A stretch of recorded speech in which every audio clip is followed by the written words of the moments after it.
සාගර ගවේෂණයේ Neil ආම්ස්ට්‍රෝන්ගේ film එක මේ සතියේ රිලීස් වුණා. ඔයගොල්ලෝ බැලුවද? ඉතින් අද අපි කතා කරන්නේ one and only James Cameron ගැන.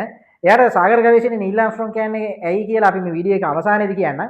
ඉතින් මුලින්ම කියන්න ඕනේ ජේම්ස් කැමරන් කියන්නේ ලෝක සිනමාවට දැවැන්ත වෙනසක් කරපු පුද්ගලයෙක්. සාමාන්‍යයෙන් අපි මොඩර්න් ඩේ ලෙජන්ඩ්ස්ලා වර්ල්ඩ් සිනමා එකේ ගත්තොත් අපිට නම් තුනක් පැහැදිලිවම කියන්න පුළුවන්. එකක් තමයි ස්ටීවන් ස්පීල්බර්ග්. අනික එක නා පීටර් ජැක්සන්.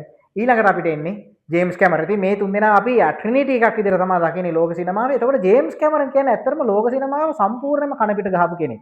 මොකද සාමාන්‍යයෙන් අපි ඩොලර් බිලියනය වගේ නම්බර්ස් සිනමාවේ බොක්ස් ඔෆිස් වලට ඔහු එන්න කලින් කතා කරේ නැහැ.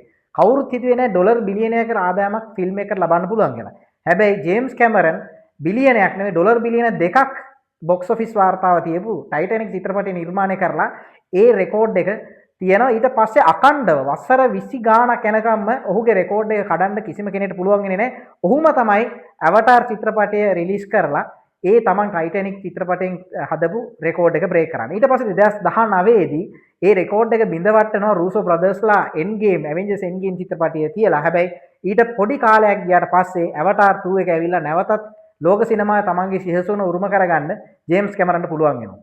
අපි මේ වීඩියෝ එක පටන් ගද්දි කිව්වා සාගර ගවේෂණයේ නීල් ආම්ස්ට්‍රෝන්ගේ චිත්‍රපටිය බැලුවද කියලා. ඇයි ජේම්ස් කැමරන්ට සාගර ගවේෂණයේ නීල් ආම්ස්ට්‍රෝන් කියන්නේ කියන එකත් බොහොම වැදගත් කරුණක්. අපි දන්නවා මේ මරියානා ට්‍රෙන්ච් එක කියන්නේ හඳට ගියාටත් වැඩිය අඩු පිරිසක් තමයි මරියානා ට්‍රෙන්ච් එකට ගිහින් තියෙන්නේ. ඉතින් මේ මරියානා ට්‍රෙන්ච් එකේ ගැඹුරුම කොටස තමයි චැලෙන්ජර් ඩීප් එක. ඉතින් මේකට සාමාන්‍යයෙන් මිනිස්සු ගමන් කරනවා කියන එක වෙන්නේම නැති දෙයක්. සාමාන්‍යයෙන් මේකට මුලින්ම ගිහින් තිබ්බේ ඇමරිකා එක්සත් ජනපදයේ සෙබළු. ඒකත් කණ්ඩායමක් විදිහට තමයි වුන් ගියේ. ඊට පස්සේ තනි පුද්ගලයෙක් විදිහට චැලෙන්ජර් ඩීප් එකට ගියපු පළවෙනි පුද්ගලයා විදිහට අපිට අඳුර ගන්න පුළුවන් කෙනෙක් මේ one and only James Cameron. ඉතින් ඔහු ඒකට ගියේ මේ නිකන් චිත්‍රපටයේ අධ්‍යක්ෂකවරයෙක් කරන විනෝද චාරිකාවක් වගේ දෙයකට නෙමෙයි. ඇත්තටම ඔහු ඒකට ගියේ සාගර ගවේෂණය සඳහාමයි. ඉතින් මේ සාගර ගවේෂණයේදී ඔහුට සත්ව විශේෂ 68කුත් හොයාගන්න පුළුවන් වෙනවා. ඉතින් එහෙම කරා කියලා ජේම්ස් කැමරන්ට සාගර ගවේෂණය සම්බන්ධයෙන් උපාධියකුත් නැහැ. සාමාන්‍යයෙන් අපි පඳුරකට පයින් ගැහුවොත් සාගර විද්‍යාඥයෝ විසිගෙන ලෝකයක් ඒ වගේම සාගර විද්‍යාව සම්බන්ධයෙන් හදාරන ලක්ෂ සංඛ්‍යාත පිරිසක් ඉන්න ලෝකයක තමයි අපි ජීවත් වෙන්නේ.